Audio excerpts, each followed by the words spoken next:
Hello students, good morning.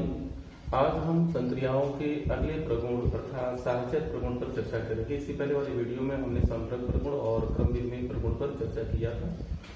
तो क्रम विनिमय प्रगुण में जैसे दो संख्या हम लेते थे, किसी भी प्रकार की दो संख्या लेते थे और उस पर कोई भी संक्रिया लगाते थे और किसी भी क्रम में हम लेते थे उसे, और यदि उसके मान में कोई अंतर नहीं आता था तो जो है वह संक्रिया उस प्रकार की संख्याओं पर क्रम विनिमय होती थी। अर्थात जैसे हमने योग के लिए लिया था, कोई दो संख्या लें, उसे किसी भी क्रम में जोड़ें, चाहे जो है हम जैसे उदाहरण के लिए अगर लेते थे 2 धन 3 किया था, चाहे 2 में 3 जोड़े या 3 में 2 जोड़े, तो दोनों के जो है योग फल जो आता है उसके मान में कोई अंतर नहीं आता। अर्थात योग की संक्रिया हमारी प्राकृतिक संख्याओं पर, पूर्ण संख्याओं पर, सभी प्रकार की संख्याओं पर क्या थी, क्रम विनिमय थी।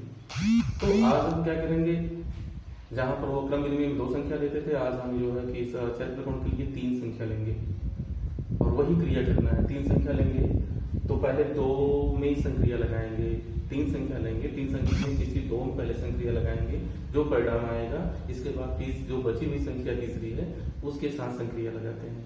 अंतिम परिणाम यदि अपरिवर्तित रहता है, अर्थात किसी भी दशा में परिणाम के मान में कोई अंतर नहीं आता, तो हम कहते हैं कि वह संक्रिया उस प्रकार की संख्या पर साहचर्य होगी। आइए हम उदाहरण लेकर के इस चीज को समझते हैं कि जैसे मान लीजिए आप हम प्राकृतिक संख्याओं पर लेते हैं योग संक्रिया का साहचर्य प्रगुण हम पहले पढ़ रहे हैं, इसके बाद अंतर की संक्रिया का पढ़ेंगे, फिर जो है आपका गुणन का होगा और भाग संक्रिया का होगा। तो योग संक्रिया का साहचर्य प्रगुण के लिए हम ये लेते हैं पहले किस पर, प्राकृतिक संख्याओं पर, फिर दोबारा क्या लेंगे, पूर्ण संख्याओं पर, पूर्णांक संख्याओं पर, परिमेय संख्याओं पर। तो हम प्राकृतिक संख्याओं पर पहले लेते हैं। तो मान लीजिए हम जो है कोई दो प्राकृतिक संख्या ले लेते हैं, जैसे मान लीजिए हमने लिया 3 प्राकृतिक संख्या लेंगे, साहचर्य प्रगुण पढ़ रहे हैं इसलिए 3 प्राकृतिक संख्या लेंगे। अगर क्रम विनिमय होता तो वहां पर हमने 2 प्राकृतिक संख्या लिया था, इसमें क्या करेंगे 3 प्राकृतिक संख्या लेंगे। तो 3 प्राकृतिक संख्या कोई ले लेते हैं, जैसे मान लीजिए यहाँ पर हो गया हमने 3 ले लिया और दूसरा 5 ले लिया और तीसरा जो है कोई भी एक संख्या ले लीजिए 6, जैसे ये चीज है, ध्यान रखिएगा। तो इसमें हमने यह बताया कि 3 संख्या नहीं, इसमें किसी भी क्रम में हम जोड़े, अर्थात जोड़ने के लिए पहले 2 संख्याओं के बीच में हम संक्रिया लगाएंगे, इसके बाद जो परिणाम आएगा उसका जो बची हुई तीसरी संख्या उसके साथ फिर हम संक्रिया लगाएंगे। तो अंतिम जो परिणाम आएगा यदि वह अपरिवर्तित रहता है तो यह योग की संक्रिया क्या होगी, तो उस प्रकार की संख्या पर साहचर्य होगी। जैसे देख लीजिएगा यहाँ पर हमने प्राकृतिक संख्याओं पर हम देख रहे हैं योग की संक्रिया को, तो पहले मान लीजिए इसको हमने योग किया तो देखिए क्या आएगा, ये आ गया 8, इसके बाद क्या हो गया 6, परिणाम क्या आ गया इसका परिणाम आ गया जो है 14। चलिए हम दोबारा क्या करते हैं, दोबारा यहाँ पर ले लेते हैं 3 5 6। अगली बार क्या किया है हमने, क्या कर दिया 5 और 6 को पहले जोड़ते हैं फिर 3 को जोड़ते हैं। तो यहाँ पर देखिए क्या आएगा 3 प्लस 5 और 6 जोड़ दिया, कितना आ गया 11, ये कितना आ गया 14। अर्थात कर सकते हैं यहाँ पर ध्यान दीजिएगा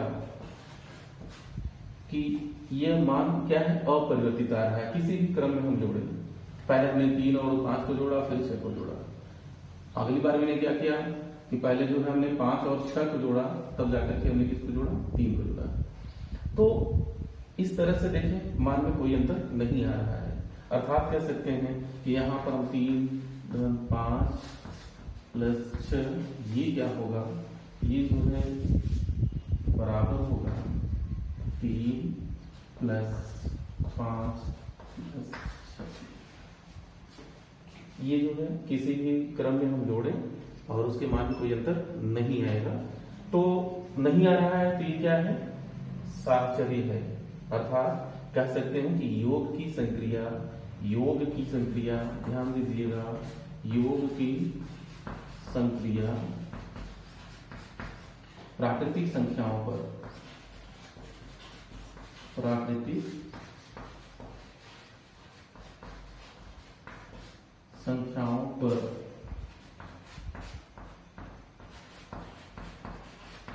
साहचर्य होती है।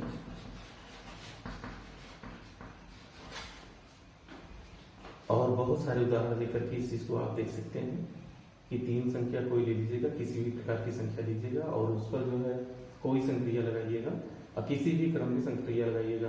यदि अंतिम परिणाम क्या आता है, अपरिवर्तित आता है, तो वो संक्रिया उस प्रकार की संख्या पर सार्थक होगी। जैसे हमने यहाँ पर लिया प्राकृतिक संख्याओं पर हमने देखा, तो प्राकृतिक संख्या में कोई 3 संख्या ले लेते हैं, उन 3 संख्या में किसी 2 में पहले हम जो है योग की संक्रिया लगाते हैं, लगाने के बाद जो परिणाम मिलता है, इस परिणाम को जो बची हुई संख्या है उसके साथ फिर लगाते हैं। अंतिम परिणाम कितना आया, 14। अगली बार मैंने क्या किया, क्रम बदल दिया। हमने क्रम क्या किया, पहले हमने जो है कि इस 5 और 6 को जोड़ा, अर्थात दूसरी और तीसरी को जोड़ा। जोड़ने के बाद जो उसका यहाँ परिणाम आया, उसको जो बची हुई संख्या 3 उसके साथ योग किया, फिर कितना परिणाम आ गया, 14। देख रहे हैं कि दोनों दशाओं में इसका जो है मान नहीं बदल रहा है, अर्थात यहाँ पर कह सकते हैं कि योग की संक्रिया प्राकृतिक संख्याओं पर साक्षरी है। तो आइए अब हम जो है दूसरी संख्या पर चलते हैं, पूर्ण संख्या पर चलते हैं, पूर्णांक संख्याओं पर चलते हैं, परिमेय संख्याओं पर चलते हैं।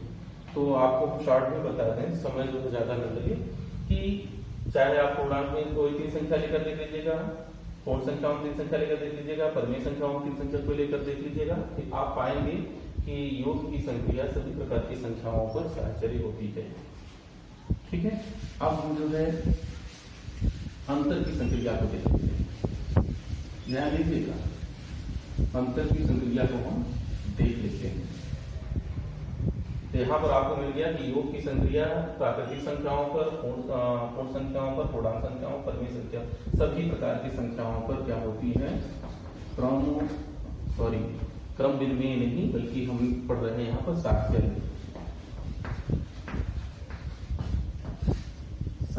होती है। तो इस पर भी पूर्ण संख्याओं पर भी होती है, पूर्णांक संख्याओं पर भी होता है और परिमेय संख्याओं पर भी होता है। अब हम अगला देखेंगे अंतर की संक्रिया। अंतर की संक्रिया देखते हैं कि अंतर की संक्रिया क्या होता है, वो किस पर जो है साहचर्य होती है, किस पर साहचर्य नहीं होती है, या सभी पर साहचर्य नहीं होती है। आइए करके देखते हैं।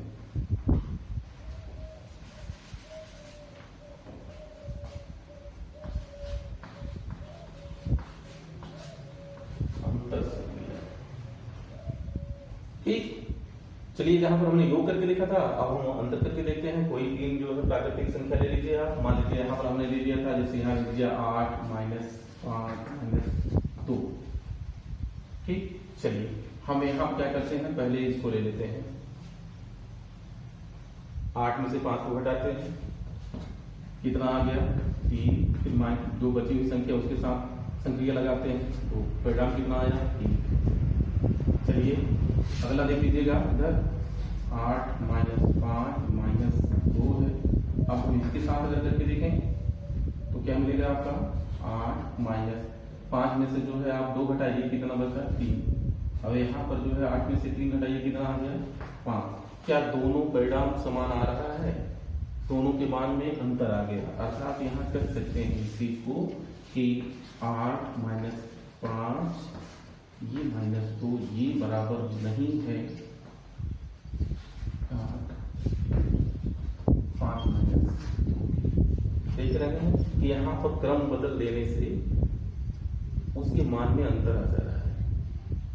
अर्थात कह सकते हैं कि योग की संक्रिया प्राकृतिक संख्याओं पर साहचर्य नहीं है। यहाँ पर लिख सकते हैं, अंतर की संक्रिया, अंतर की संक्रिया प्राकृतिक संख्याओं पर साहचर्य नहीं है। यहाँ लिख सकते हैं कि क्या, अंतर की संक्रिया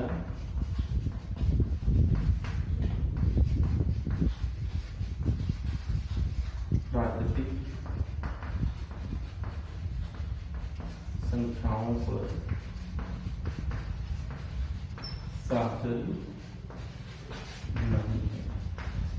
ये चीज हो गई, अंतर की संक्रिया प्राकृतिक संख्याओं पर साहचर्य नहीं है। हम आपको बताते हैं कि ये अंतर की संक्रिया पूर्ण संख्याओं पर भी साहचर्य नहीं है, पूर्णांक संख्याओं पर भी साहचर्य नहीं है, परिमेय संख्याओं पर भी साहचर्य नहीं है। अर्थात ये अंतर की संक्रिया वो किसी भी प्रकार की संख्या पर साहचर्य नहीं है। ये आप जो है किसी भी प्रकार की 3 संख्या लेकर के स्वतः करके देख लीजिएगा। समय ज्यादा न लगे इसलिए हम थोड़ा तेज चलने का प्रयास कर रहे हैं। तो यहाँ पर आपका हो गया कि अंतर की संक्रिया या किसी भी प्रकार की संख्याओं का साहचर्य नहीं है। अब हम अगली जो है संक्रिया देखते हैं, गुणन। गुणन संक्रिया। तो गुणन संक्रिया आपको पहले वाले वीडियो में मैंने बताया था कि जो गुणन संक्रिया है ये योग संक्रिया से प्राप्त की गई है, अर्थात जहां पर योग संक्रिया साहचर्य होगा वहां पर गुणन संक्रिया भी क्या होगी, साहचर्य होगी। तो यहाँ पर आप देख सकते हैं कि चलिए एक उदाहरण लेकर के समझ लेते हैं। तो ये प्राकृतिक संख्या, पहले प्राकृतिक संख्या कोई 3 प्राकृतिक संख्या ले लेते हैं। जैसे चलिए छोटी संख्या ले लेते हैं, ठीक। चलिए किसी को 2 को पहले हमने किया तो पास किया 15 15 आ गया, 15 में फिर 8 को गुणा, 15 8 कितना हो गया, 120। इसको यहाँ फिर से देख लेते हैं। इसमें क्या करते हैं, पहले इसको कर लेते हैं। तो क्या आएगा, 3 गुणे 5 8 40 और 40 दिया कितना हो गया, 120। देख रहे हैं कि क्रम बदल देने पर भी उसके मान में कोई अंतर नहीं आ रहा है। तो यहाँ पर कर सकते हैं क्या, गुणन संक्रिया। गुणन संक्रिया प्राकृतिक संख्याओं पर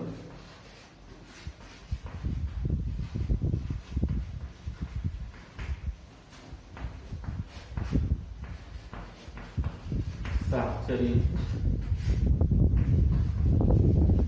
होती है। तो ध्यान दीजिएगा, यहाँ पर गुणन संक्रिया क्या होगी, प्राकृतिक संख्याओं पर साहचर्य। इस तरह से हम देखेंगे पूर्णांक संख्याओं पर भी लेकर देखेंगे, पूर्ण संख्या पर भी देखेंगे, परिमेय संख्याओं पर भी देखेंगे। तो लगभग सारी प्रकार की संख्याओं पर अगर हम देखेंगे तो गुणन की संक्रिया क्या होती है, वो साहचर्य होती है। योग की क्रिया साहचर्य थी तो गुणन की संक्रिया भी क्या होगी, साहचर्य होगी। तो ये आप जो है इन प्रकार जो है जितने भी प्रकार की संख्या है, 4 प्रकार की संख्याओं को आप देख लेंगे, उदाहरण ले लेकर के अपने से ही स्वतंत्र। और अब जो है आता है अगला भाग संक्रिया। तो भाग संक्रिया ये अंतर संक्रिया से प्राप्त है, अर्थात जहां पर अंतर संक्रिया साहचर्य नहीं है वहां पर हमारी भाग संक्रिया भी साहचर्य नहीं होगी। आप कहीं भी कोई उदाहरण लेकर आप देख लीजिएगा, यहाँ पर भाग संक्रिया देखते हैं, अगर हम लिख लेते हैं भाग संक्रिया। तो भाग संक्रिया ये आप जो है प्राकृतिक संख्याओं पर, पूर्ण संख्याओं, पूर्णांक, परिमेय किसी भी प्रकार की संख्याओं पर साहचर्य नहीं होती। अगर उदाहरण लेकर आपको देखना चाहिए तो देख लीजिएगा। यहाँ जैसे हमने ले लिया, चलिए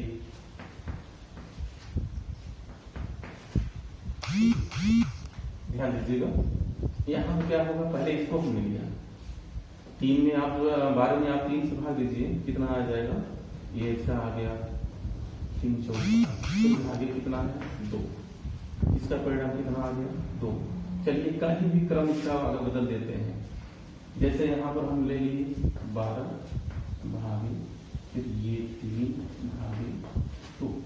चलिए पहले इसको हमने कर लिया, तब क्या आ जाएगा यहाँ पर 12 भागे, ये आ गया 3 में 2 भाग देंगे तो आ गया 3/2। अब जब आप 12 में 3/2 से भाग देंगे तो आ जाएगा 12 गुणे 2/3,